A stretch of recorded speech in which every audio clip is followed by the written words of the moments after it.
Encuentro, enfoques y contrastes de ideas para la construcción de una ciudadanía informada, inclusiva, con justicia social y participación democrática. En voz alta. Muy buenas noches, tengan todas y todos ustedes.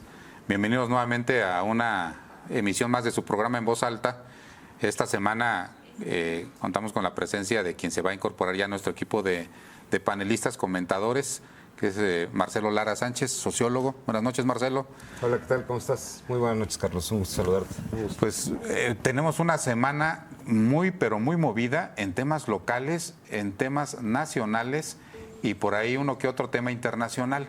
Pero seguramente lo que va a enmarcar esta semana es un tema local que vamos a tocar muy rápidamente, pero me parece que debe ser desde varios puntos ser analizado, que es el tema de los 300 años del ícono del estado de Querétaro, que son los arcos. El Acueducto 1, Marcelo, parecería, ¿no? Porque me preguntaban algunos alumnos cuando se dio el proyecto del Acueducto 2, y me decían, ¿y dónde está el Acueducto 1? Y bueno, pues no se llamaba Acueducto 1 porque no existía el Acueducto 2, pero lo que es el Acueducto de Querétaro, que son los famosos arcos. Hoy el presidente municipal decide conmemorar los 300 años, entiendo, del inicio de la construcción del acueducto, bajo un llamado de un grupo de ambientalistas para que solamente le pedían una sola cosa de todos los festejos que se realizaron, que no usaran juegos pirotécnicos, ¿no? Y bajo un señalamiento en donde habían tenido, a decir de este grupo de ambientalistas, contacto con diferentes personalidades de la administración municipal, en particular señala la Secretaría de Gobierno, y al parecer de un espectáculo de 20 minutos pasó a 15 y luego a 10 y luego les ofrecieron 5, y yo que lo estuve monitoreando terminó siendo de cerca de 10 minutos el ejercicio pirotécnico, que me parece que no era tan necesario dado el despliegue que hicieron de otro tipo de medidas de luces y ahora empezamos a estrenar el tema de los drones, pero que enmarcan la administración de Felipe Fernando Macías, uno, por algo que usted considerará como bueno, como positivo, que es que festejemos los 300 arcos del inicio, los 300 años del inicio de los arcos, y pues señalado por este grupo de ambientalistas diciendo, como lo es, que daña en el caso de los perros, de los gatos, en general, que son dañados por el ruido de los cohetes, de los niños autistas, y en particular señalaban daño irreparable al tema de las aves, ¿no? ¿Qué te parece este festejo de aniversario? Pues es todo muy bonito, ¿no? Le quedan muy bonitas todas estas actividades a nuestro presidente municipal. Yo creo que equivocó la carrera, él debería de ser wedding planner, ¿no? Entonces, porque lo de las fiestas y lo de las conmemoraciones es algo que ya vimos que se le da muy bien. Entonces, pues realmente parece chiste, pero es en serio, ¿no? Realmente tenemos un presidente municipal que, bueno, pues este tipo de ejercicios tiene su lado positivo, tiene su lado negativo. Y bueno, pues busca cualquier pretexto para poder hacer este tipo de promociones en donde, bueno, pues por delante va su figura. Y bueno, ya lo hemos visto, ¿no? También ya nos bajó la luna, las estrellas, ¿no? Que digo, como atractivo turístico, pues realmente es muy bueno, pero realmente esa tendría que ser una tarea de la Secretaría de Cultura Estatal, de otra instancia, el de la Secretaría de Turismo, el hacer ese tipo de promociones. Aquí tenemos que remontarnos a cuáles son las prioridades que debe tener un presidente municipal y el ayuntamiento que encabeza. Realmente no es estar organizando festejos, que tiene su lado positivo. Tenemos en Querétaro otras prioridades. Como tú lo decías, hay un ejercicio de recursos que me parece exagerado y que realmente pues, se necesitan en otros lugares de la ciudad de Querétaro, que es donde gobierna, ¿no? Yo quiero ver si ahora que se vienen las lluvias, pues los drones y toda la parafernalia que se usó el sábado, en el festejo del inicio de la obra del acueducto,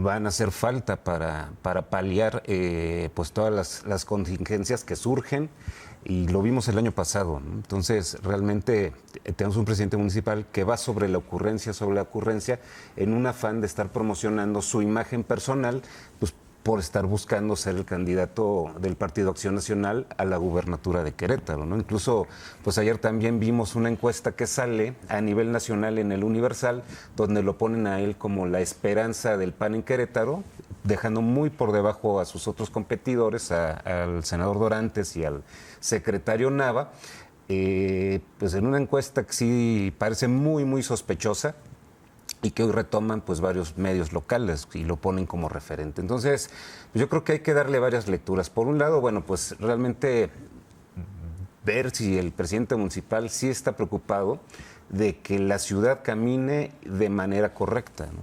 Tenemos, te digo, yo creo que varias aristas, esa es una.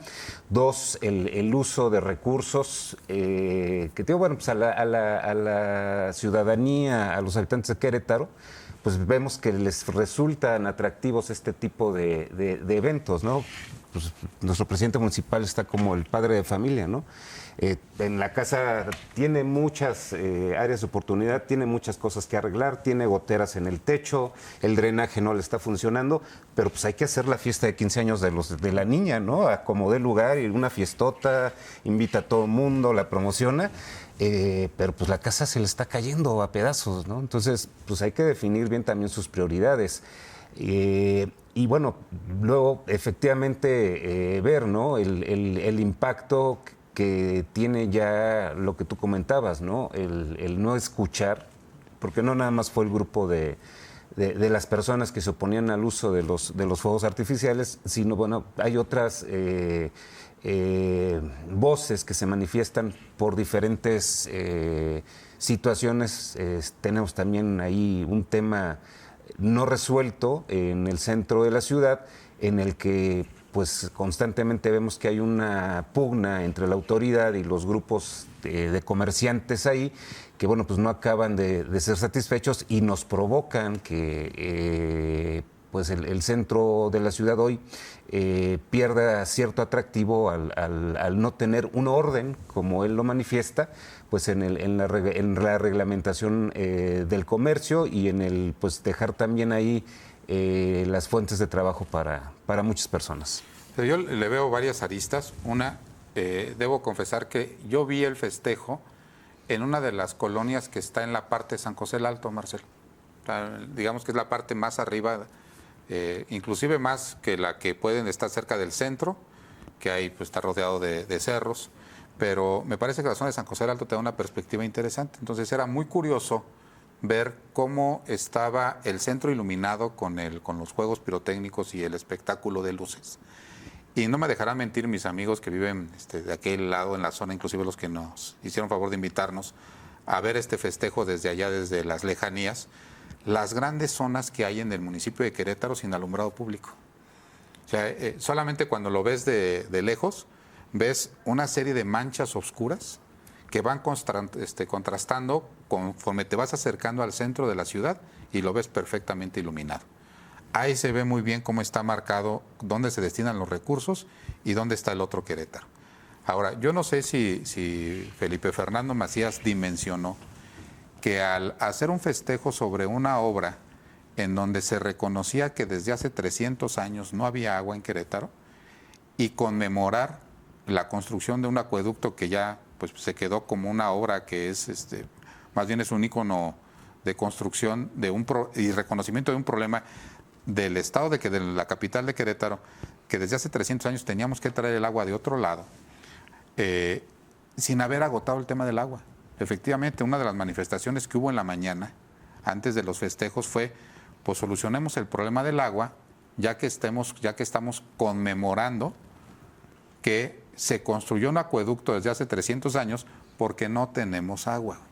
Y hoy, 300 años después, no tenemos agua.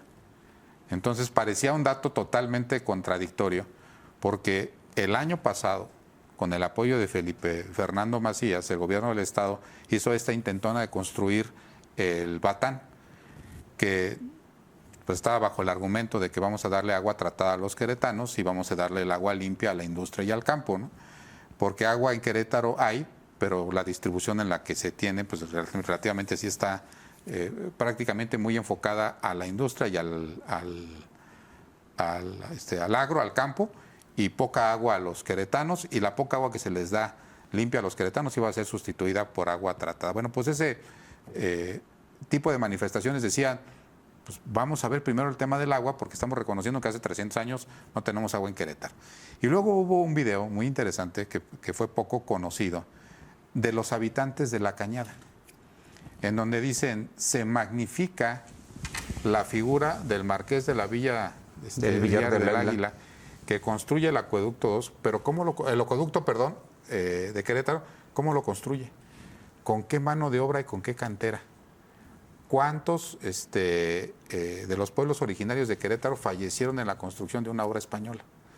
Entonces me parece que pone algunos puntos interesantes para decir, bueno, lo que refiere es que el acueducto es el inicio de la explotación de Querétaro sobre otros mantos acuíferos para solucionar el problema de un agua, dicen estos habitantes del Marqués, que ya estaba contaminada por los queretanos, que eran los antiguos obrajes, ¿no? Entonces, el agua, poquita agua que teníamos en la capital la contaminamos, entonces tuvimos que construir una obra hace 300 años para traerlo, que se hizo con mano de obra de pueblos originarios, es decir, indígena, que fueron prácticamente obligados a hacerla por un representante español que hoy es el gran salvador de Querétaro, ¿no? Básicamente eso es lo que decía el mensaje de los...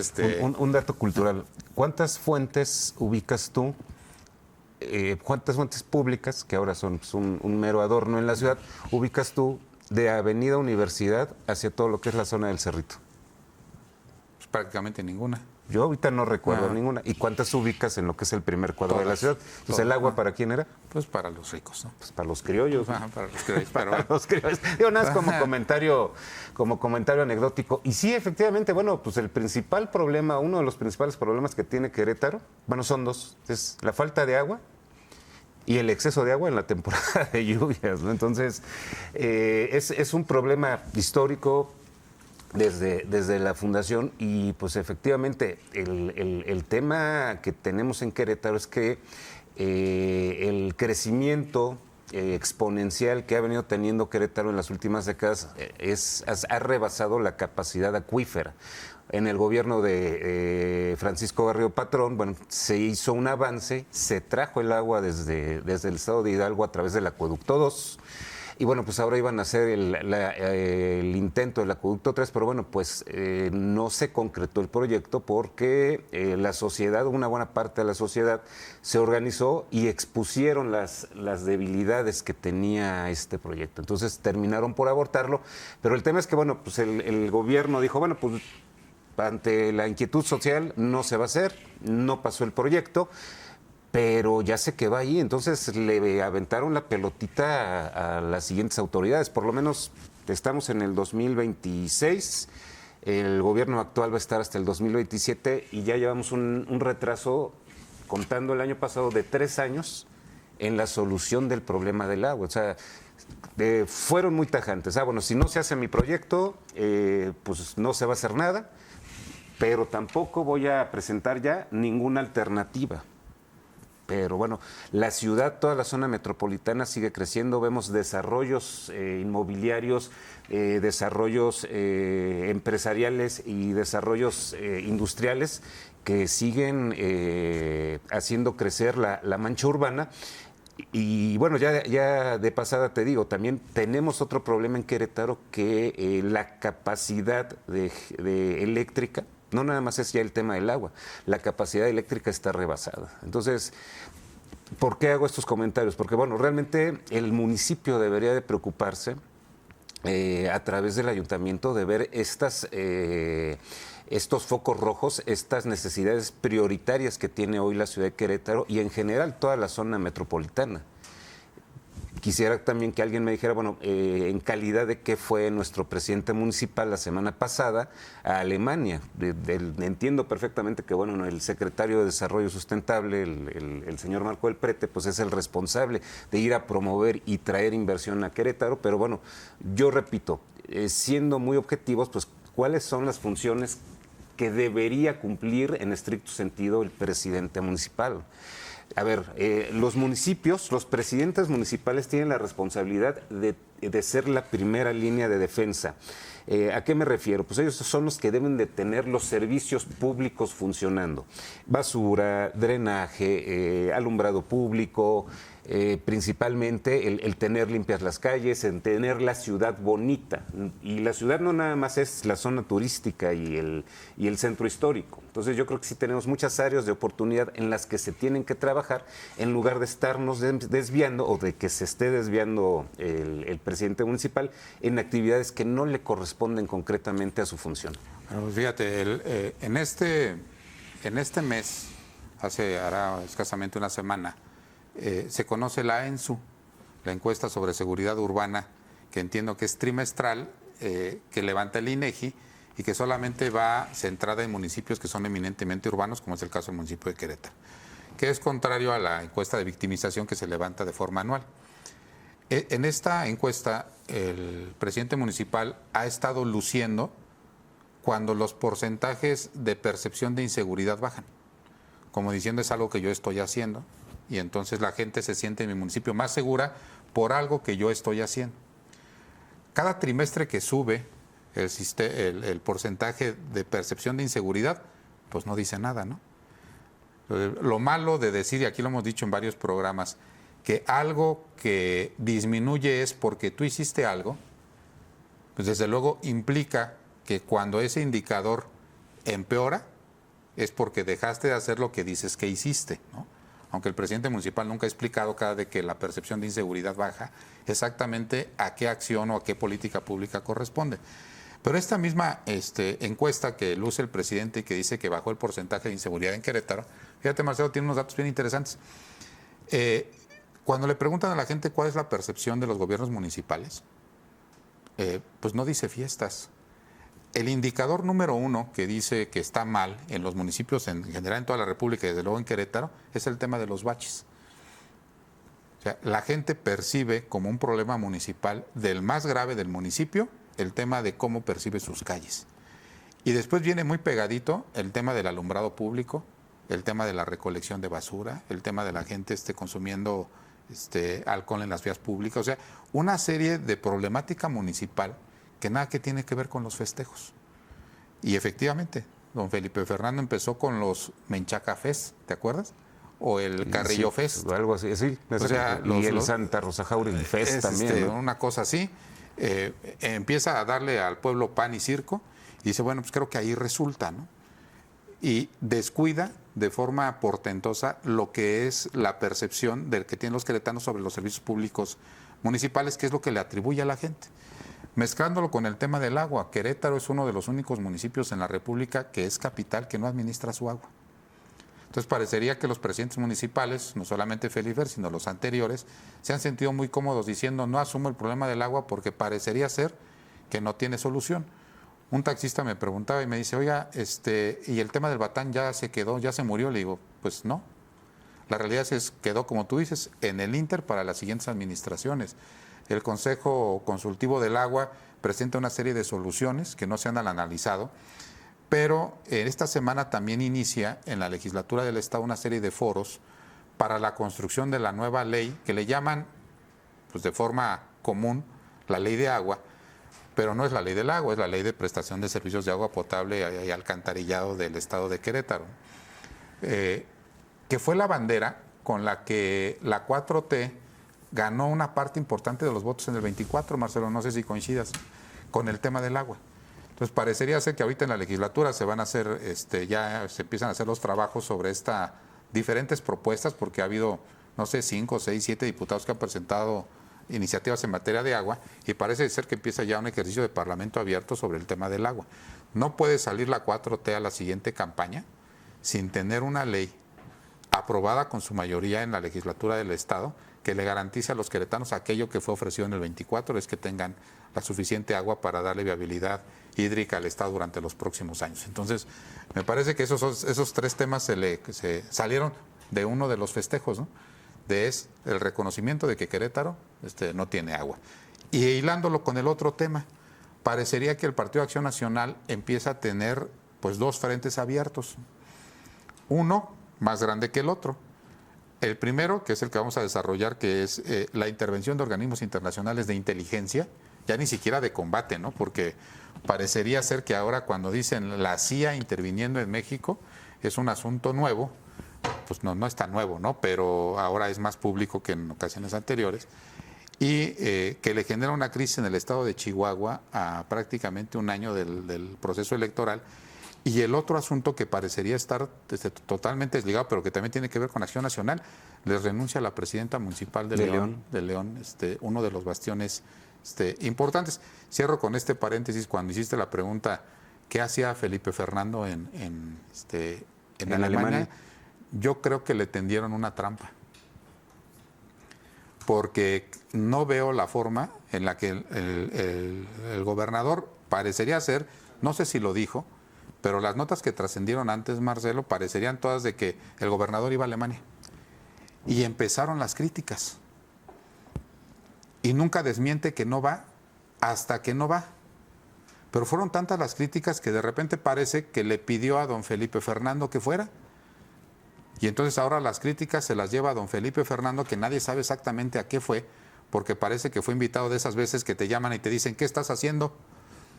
No estoy haciendo nada, ¿qué te parece si vas a Alemania? Entonces aparece ahí con las fotitos de algunos posibles empresarios que se pueden venir a Querétaro. A mí me parece que le tendieron una celada y cayó. Y los negativos del viaje se los llevó. Hasta la naturaleza se pone en contra. Andaba muy tranquilo paseándose en la sierra y ese día cae el diluvio aquí en Querétaro, ¿no? Con 2 horas de lluvia, la ciudad no colapsó, pero bueno, sí dejó exhibidas cuáles son las áreas de oportunidad que tenemos para la temporada de lluvia real, ¿no? Entonces, pues se tuvo que regresar de estar haciendo allá el recorrido de Junípero Serra, tranquilamente acompañado del señor José Niembro Calzada, y pues un séquito de periodistas que pues yo creo que igual que él, pues estaban haciendo este recorrido por la zona serrana, ¿no? Entonces, pues sí, se le está juntando muchas cosas, pero pues él solito no se ayuda. De verdad, yo creo que los queretanos, los que vivimos en el municipio de Querétaro, mucho agradeceríamos, como tú dices, pues que la ciudad estuviera en condiciones óptimas. O bueno, situaciones que constantemente se le desbordan. Cada rato nos enteramos que, por ejemplo, en el mercado de abastos, que por cierto parece zona de guerra, porque efectivamente, bueno, nada más otro paréntesis, el mercado de abastos es de particulares, no es un mercado público. Correcto. Pero las calles sí son jurisdicción de la presidencia municipal. Ay, no sean malitos, échenle una arregladita porque está intransitable. Bueno, cada ratito tenemos ahí también pleitos que son exhibidos en redes sociales, y donde, bueno, pues se ve que la capacidad del gobierno municipal a través de las diferentes instancias, la Secretaría de Gobierno o la Secretaría de Seguridad Pública, pues son rebasadas de manera permanente, ¿no? Yo creo que se desestima, si hubiera o llegara un presidente o presidenta municipal que se pusiera a hacer la chamba de presidente municipal y de corazón no estuviera pensando en la siguiente posición, y leyera realmente los documentos de lo que dicen. Digo, esta encuesta que pues, nada más parece que leen la primera hoja y dicen, muy bien, bajó la percepción de inseguridad. Esta encuesta es más rica. Ponte a trabajar sobre el tema de los baches y la gente te lo va a agradecer. Ponte a cambiar los focos y la gente te lo va a agradecer. Ponte a pintar las guarniciones y las zonas, las cebras, las zonas de seguridad, y la gente te lo va a reconocer. Toma el control del agua. En serio, como lo tienen las capitales de Guanajuato, como las tienen capitales de otros estados de la República, en donde toman el 115 constitucional y dicen, yo aquí voy a dar el servicio del agua, y no se lo dejan al Estado.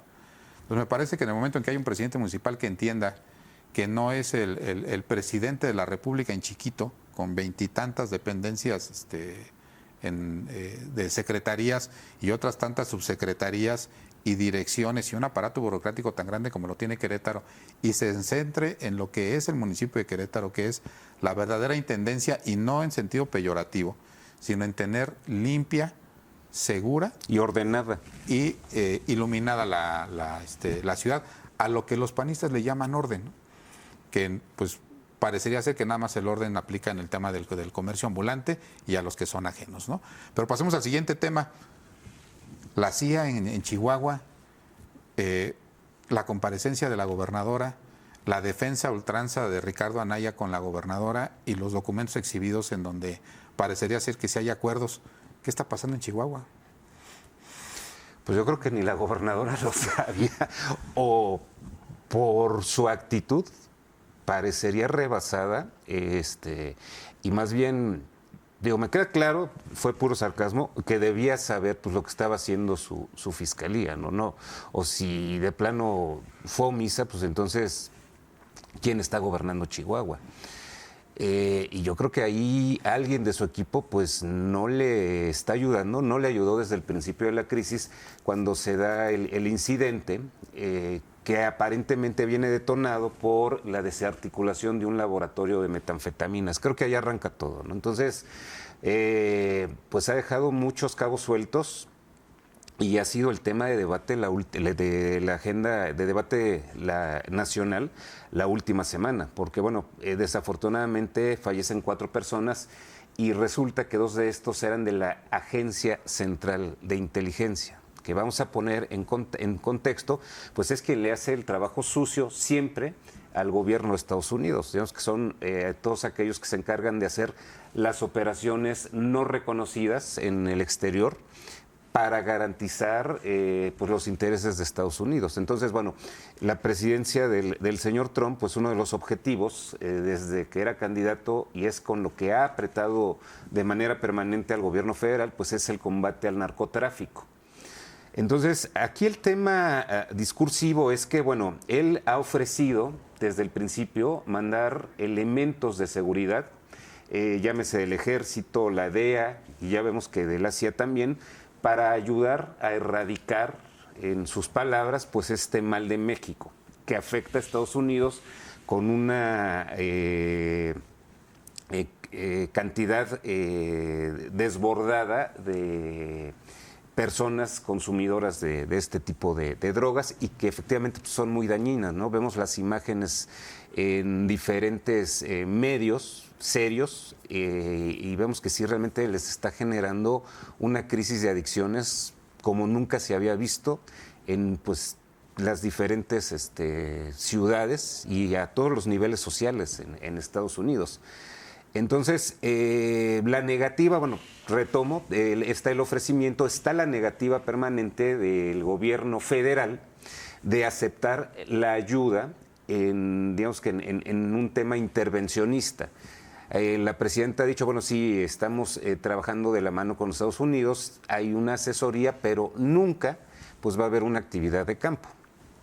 Entonces, hasta ahí todo va bien y bueno, pues vemos que a raíz del incidente de Chihuahua, pues alguien no nos está diciendo la verdad. Efectivamente, el gobierno federal desconocía que personal de la CIA, lo cual se me hace muy difícil de creer, que personal de la CIA no estaba operando en México o de plano, pues alguien como tú lo mencionabas en el párrafo anterior, le puso una trampa a la gobernadora de Chihuahua, pues para exhibirla y asumir que ella se brincó las instancias federales al permitir que el personal de su fiscalía fuera asesorado por el personal de la CIA.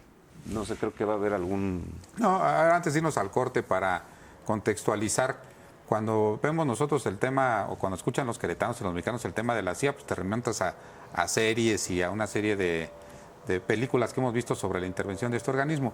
Pero la realidad es que, uno, la CIA tiene prohibido hacer trabajos de inteligencia dentro del territorio estadounidense. Y a diferencia de la DEA, que es la agencia que tiene la facultad de perseguir narcotraficantes en diferentes partes del mundo que tengan delitos pendientes en Estados Unidos, la CIA interviene cuando son actos de terrorismo que atentan contra la seguridad nacional de Estados Unidos. Yo entendería, antes de irnos al corte, que esta intervención de la CIA es porque ya Trump dijo que los denominó cárteles como organizaciones terroristas. Entonces, ese fue el preludio de la interpretación que debemos de tener de que pues ahí les van los servicios de inteligencia que utilizo en el extranjero cuando siento que estoy siendo atacado por terroristas extranjeros.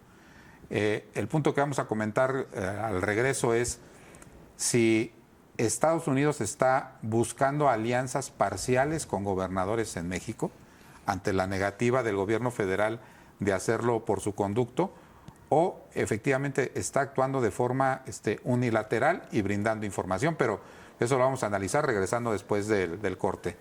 No se vaya, continúe con nosotros. Regresamos.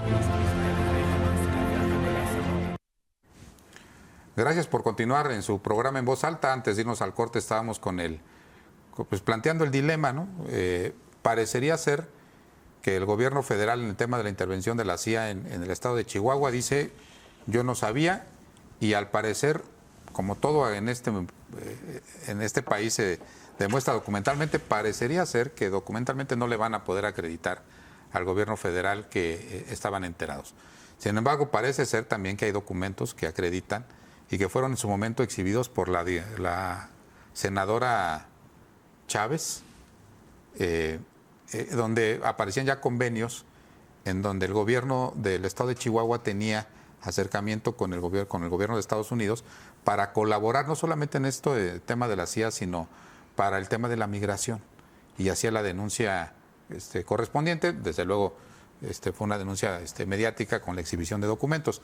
Pero parecería que hay una pelotita ahí que se fue al Senado de la República, y en el Senado de la República dicen pues que venga la gobernadora a explicarnos, ¿no?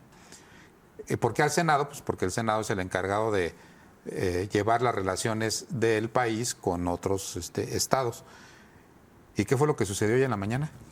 Sí, pues ya les mandó una carta y dice que por un tema de seguridad nacional no es el momento para ella ir a comparecer. Dice que va a esperar a que pues las aclaraciones continúen y pues en ese momento ella ya podrá ir y dar una explicación.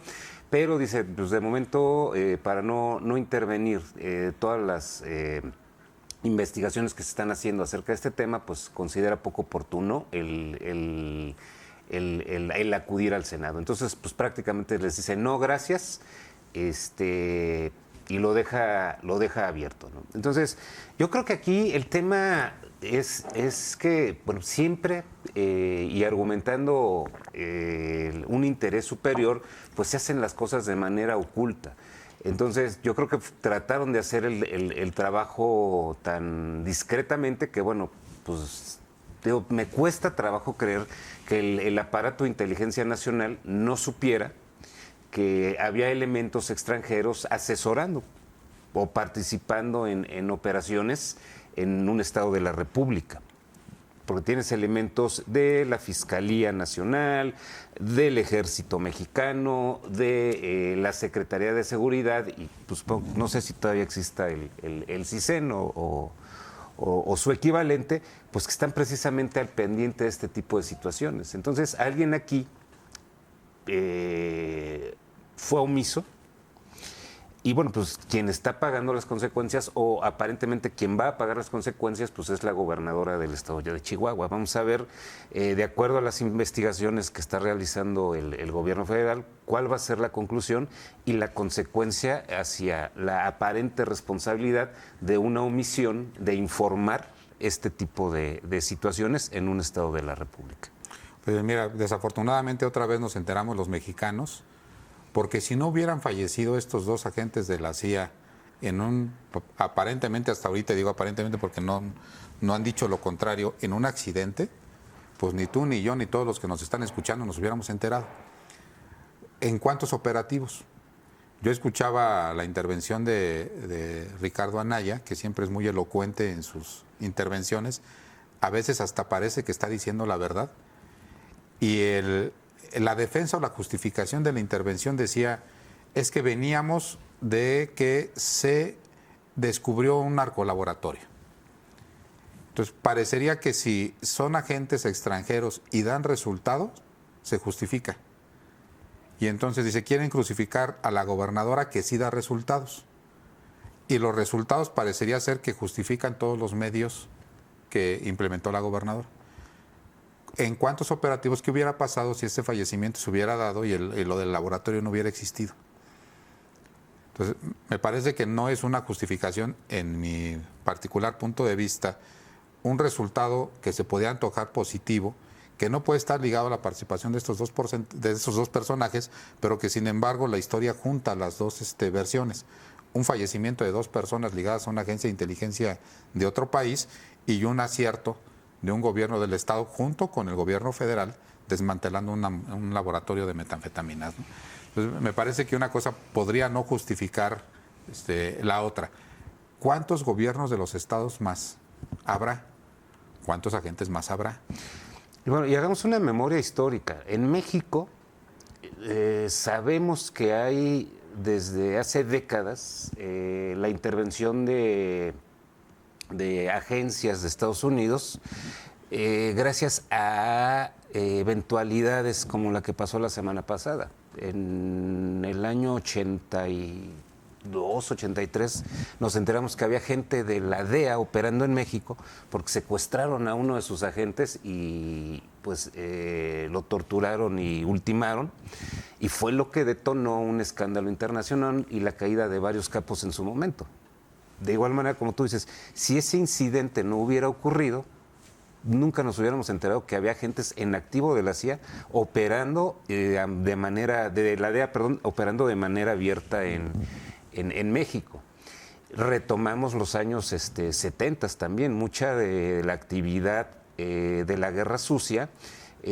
Ya sabemos por relatos y por toda la memoria histórica, pues que tiene que ver también con mucho de la intervención norteamericana. Entonces, es un tema histórico. ¿Qué es lo que enoja? ¿Qué es lo que sorprende? Que bueno, pues nuevamente, o sea, se dice una cosa en el discurso. No vamos a permitir la entrada, la asesoría, los mexicanos, nuestros aparatos de seguridad son autosuficientes. Le agradecemos al señor Trump su interés, pero nosotros vamos a resolver el problema.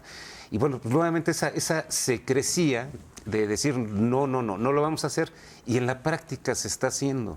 Entonces, siempre el doble discurso, la doble moral, y ya lo es eso, o sea, tiene que pasar una desgracia para ver que nuevamente una cosa es el discurso oficial y otra es la realidad. Pues vamos a seguir muy de cerca este tema. La realidad es que ahorita que decías los 70s te remontabas, pero ¿te acuerdas que en aquella ocasión los señalados de ser parte de la CIA eran funcionarios de gobierno? Y incluso hasta se señala a presidentes de la República de haber sido informantes de la CIA, concretamente a Luis Echeverría, ¿no? Que aparentemente está documentado de manera correcta que él era un informante de la CIA porque él era el encargado del aparato de seguridad en México antes de ser presidente, y buena parte de su desarrollo junto con Fernando Gutiérrez Barrios, que a lo mejor a muchos ya no les suena el nombre, pero pues fueron los responsables de tener la contención de todos los grupos subversivos y de izquierda en México. Y todo, por lo menos hay una serie de documentales ¿te acuerdas de aquello que del Canal 6? O sea, que no era el Canal 6, pero si todavía te metes a estas plataformas de videos, como YouTube, encuentras muchos de los videos del Canal 6 que hablan de este tipo de intervencionismo, pero sí les dan el enfoque de decir, bueno, Estados Unidos estaba preocupado en los 70s, que no sé si sea su preocupación actual, porque se mantuviera el Estado de Derecho para mantener a los gobiernos vigentes y que los grupos subversivos, en aquel entonces que estaban en el sur del país, no crecieran de tal forma que representaran un peligro para el Estado mexicano, que a su vez representaran un peligro para el Estado gringo, ¿no?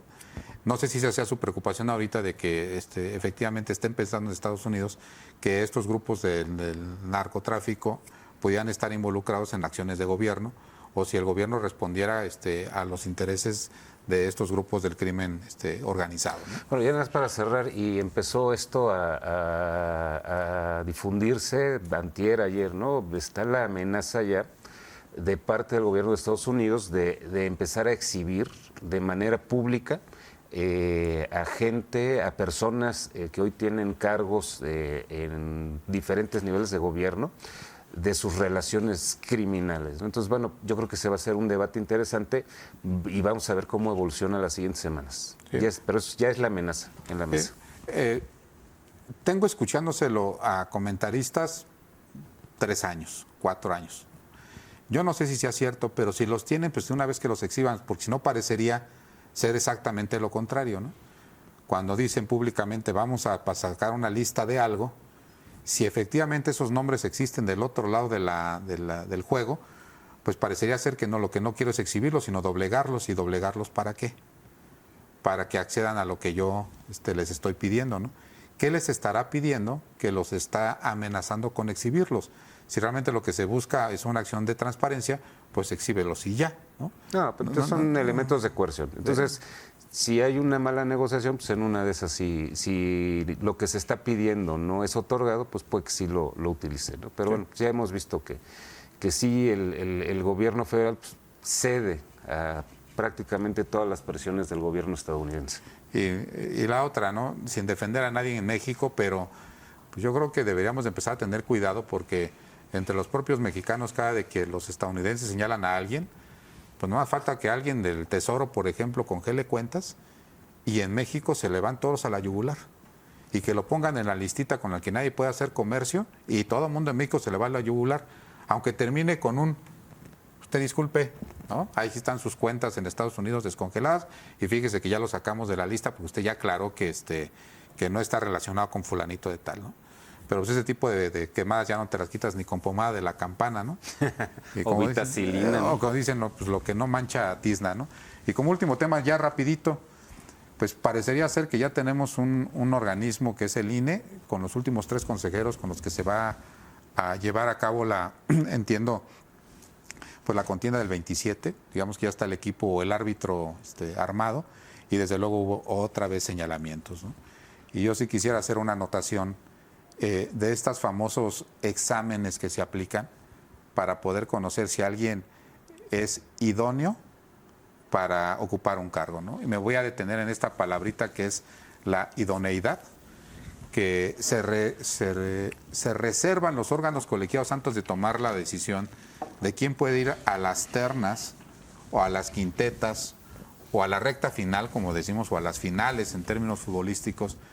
Cada vez que tienen que seleccionar un funcionario público, lo pasan por un examen, Marcelo, y la realidad es que cada vez son más cuestionados los exámenes, porque hay personas que aparentemente sacan 10. Ha pasado aquí pues, en la universidad, hasta en la Facultad de Medicina, ¿no? ¿Y eso está mal? Pues sí, no está mal, pero sí parece sospechoso que un examen excesivamente complejo o diseñado para que nadie lo pase, pues alguien lo pase con 10. ¿Y a qué me remontan? Bueno, pues hay IQs muy altos, contador. Sí. o relaciones muy certeras, ¿no? En la reforma judicial que se acaba de aprobar en la legislatura aquí con un procedimiento que ha estado demostrado que fue totalmente incorrecto, pero en el que insertan a la escuela judicial o las escuelas judiciales como un filtro cuando quiera ser juez y magistrado que pase su examen. Cuando lo que más ha sido cuestionado a nivel nacional, y es cuestionado inclusive ahorita que existen los consejos de la judicatura para la elección de jueces y magistrados, o cuando las legislaturas de los estados hacen este tipo de exámenes, siempre hay quien resulta que saca las puntuaciones más altas, ¿no? Siempre va a haber el sospechosismo, como decía Santiago Krill, si cada vez que se pone un filtro para generar la idoneidad de los candidatos que se suben a ser electos por los legisladores, pues tuvo acceso a las pruebas o no. Que eso es lo que va a pasar aquí en Querétaro, casi lo estoy viendo con la siguiente elección de jueces y magistrados, al poner estos filtros que son los famosos exámenes, y ahora pasó en el tema del INE con 3 consejeros, a mi punto de vista, cuestionados, ¿no? Bueno, ¿tú te acuerdas de la última escena de la ley de Herodes? La última. Sí. ¿Cuál era? Pues el discurso de Varguitas en el Congreso de la Unión, ¿no? ¿Y cuál fue la frase contundente al final? Porque vamos a gobernar por siempre y para siempre, ¿no? A ver, a nivel federal, pues el Morena pues está preocupado por hacer su chamba. Al final del día, bueno, no hay que espantarnos, los partidos políticos llegan al poder pues para tener todo el poder. Y a nivel local aquí, pues igual, el Partido Acción Nacional, el PAN, pues está haciendo lo necesario para perpetuarse en el poder. Entonces, no nos espantemos. del gobierno de cualquier nivel, pues hace las cosas a modo para poner gente idónea o afín a sus intereses. Entonces, bueno, si a nivel federal tienes la mayoría en la Cámara de Diputados, tienes la mayoría en la Cámara de Senadores, que pues son las instancias que van definiendo todo este tipo de cargos, ¿por qué no la usarías? Digo, pues si tienes el cómo, pues hazlo, ¿no? ¿Qué es lo que pasa? Bueno, pues que lo hacen tan burdamente que sí van generando una pésima percepción del ejercicio del poder hacia muchos. Y habría que ver qué tanto, porque pues realmente hay mucha gente en este país que no está interesada en estos temas, que está más preocupada por su supervivencia y pues realmente pues eso permite que quienes hoy detentan y tienen la posibilidad, pues ejerzan el poder. Pero pues desgraciadamente van generando un desgaste muy rápido de la percepción de este ejercicio. Entonces, sumamente cuestionados los procesos que ha venido realizando el Congreso, ya sea a través de la Cámara de Diputados o la Cámara de Senadores, ¿no? En la elección judicial, o sea, el hecho de la tombolita, ¿no? Que pues, francamente era risible, ¿no? Y pues, hasta las bolitas se le caían, y ahí el senador Noroña, pues tratando de justificar todo lo que quedaba exhibido en video, y pues ya vimos, hicieron sus acordeones, tenemos una Suprema Corte de Justicia, pues hecha a modo del gobierno del gobierno actual de Morena, y bueno, pues aquí el gobierno estatal pues está buscando hacer exactamente lo mismo. El tema es que como sociedad podamos reaccionar, y ya vimos que, bueno, tenemos la capacidad de poder frenarlo. A nivel estatal, bueno, pues se le han echado varios proyectos para atrás al Ejecutivo Estatal, porque hemos sido vigilantes, ya lo comentábamos hace algunos momentos, está el Batán, el tema de la reforma judicial, pues se había venido postergando, hasta que alguien hizo su trabajo y pues pudo sacarla adelante, pero realmente no habían tenido la capacidad de poderlo sacar, y bueno, pues ya la sacaron a modo. Entonces, ¿qué es lo que puede pasar? Bueno, en general, recordemos en el 2006 que llega Felipe Calderón a la presidencia, ¿no? ¿Qué es lo primero que hace? Pues cambiar al INE, ¿no? Porque no había sido un INE que hubiera jugado al modo que él hubiera querido. Recuerden que esa elección pues prácticamente se fue a penales, y pues generó ahí un desgaste muy fuerte, y lo primero que hizo Felipe Calderón fue llegar y quitar al INE que estaba y poner uno a su modo. Entonces, pues esto es un tema que de manera recurrente. Entonces yo creo que ahí la moraleja es para la siguiente elección federal, que se va a renovar toda la Cámara de Diputados, pues sí tener la conciencia de no dar una mayoría para que puedan existir los contrapesos y podamos estar frenando que, como está pasando ahora, pues la mayoría avasalladora pues hace lo que quiere con el poder. Fíjate que pero se van a topar.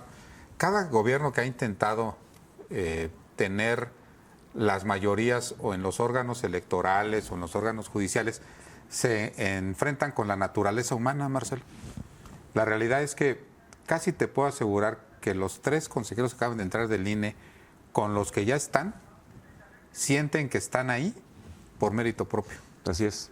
Entonces, ya estando ahí, por más que haya llegado a través de un acuerdo, a través de una situación pública o por debajo de la mesa, lo que yo he observado de la naturaleza humana es, yo llegué aquí porque yo lo merecía. Y esperan el siguiente nivel. Aquí en Querétaro hemos tenido inclusive casos en donde consejeros electorales del órgano electoral después pasan al órgano jurisdiccional como magistrados y son votados por mayorías panistas. Pero te apuesto que estas mismas personas que hoy están así, mañana cambia el sistema y se visten exactamente del sistema que llega de nueva cuenta, ¿no? O sea, se vuelven excesivamente camaleónicos. Y entonces parecería ser que el sistema se perpetúa, pero lo que perpetúa son los vicios humanos, porque no hay control. O sea, el que sale, siempre tratamos de pensar que el que sale deja y desde afuera controla. Pero yo no he visto una sola persona que desde afuera controle prácticamente nada, porque lucha contra, pues al que ahora tiene y detenta el poder, pues dice yo ya estoy aquí sentado y tú ya estás allá afuera y pues ya no hay control de prácticamente nada. ¿Qué se va a disputar en el 27? Pues otra vez el tema de las mayorías. ¿Van a cuestionar al árbitro? Sí, seguramente siempre ha sido cuestionado. Llegó Zedillo, así como tú mencionas el caso de Calderón. Llega Calderón, cambia el INE, llegó Zedillo y cambió la Suprema Corte de Justicia de la Nación. Así es. Y la hizo de 26 magistrados, la hizo en 11 y fueron todos nuevos. Así es. Entonces, y se la puso y jugó con ella, ¿no? Aquí en Querétaro tenemos, pues básicamente 40, 30 y tantos años jugando exactamente con las mismas familias, con la misma clase económica, con los mismos apellidos, puestos en los mismos puestos. A veces saltan de una situación a la otra, de un tribunal a otro, de una consejería al otro, de un matrimonio a otro, de un parentesco a otro. Y parecería que en Querétaro, más allá de partidos en el poder, hay las familias del poder. Es correcto. Muy arraigado en nuestro estado, ¿no? Pero pues les ha sido efectivo porque con el PAN o con el PRI estas familias pues no han cambiado en los últimos 40 años, ¿no? Y digo, tienen ramificaciones inclusive en el ramo empresarial. A ellos les compramos terreno, les compramos casas, vamos a sus notarías, nos gobiernan. Si vas a un trámite con un evaluador es uno de ellos, un notario es uno de ellos, el que te vende el terreno es uno de ellos, el desarrollador es uno de ellos, los regidores que les autorizan los cambios de uso de suelo comparten sus apellidos, vas a los órganos electorales y te encuentras los mismos apellidos, vas a los órganos jurisdiccionales electorales y te encuentras a los mismos, ¿no? Un día ahí, igual haz ese ejercicio a nivel municipal, vete a Cadereyta, a Colones, aquí el Montes, y pues vas a ver que realmente el tema es ahí la misma familia entre sus descendientes, nada más dándole vueltas al asunto, ¿no? Y para cerrar, el fin de semana vi una serie española, se llama Asalto al Banco Central, y la enseñanza que me queda es que el aparato de inteligencia de España, que tú supondrías que cambia a la muerte de Francisco Franco, llega la nueva democracia, llega el PSOE en 1982, hace una limpia, ¿y qué crees? El sistema de inteligencia del Estado español viene desde los tiempos de Franco. Y como tú dices, se camaleoneó, bueno, cambió el color, pero el aparato sigue siendo exactamente el mismo, ¿no? No importa quién detente el Ejecutivo, pero Dios, quienes tienen el control real del aparato son los de siempre. Son los de siempre, ¿no? Y aquí estamos hablando de un aparato de más de 100 años. Bueno, pues les agradecemos mucho el favor de su atención. La siguiente semana también seguramente vamos a tener temas de interés para todos ustedes. No se pierdan una emisión más de su programa En Voz Alta y que pasen muy buena noche. Gracias.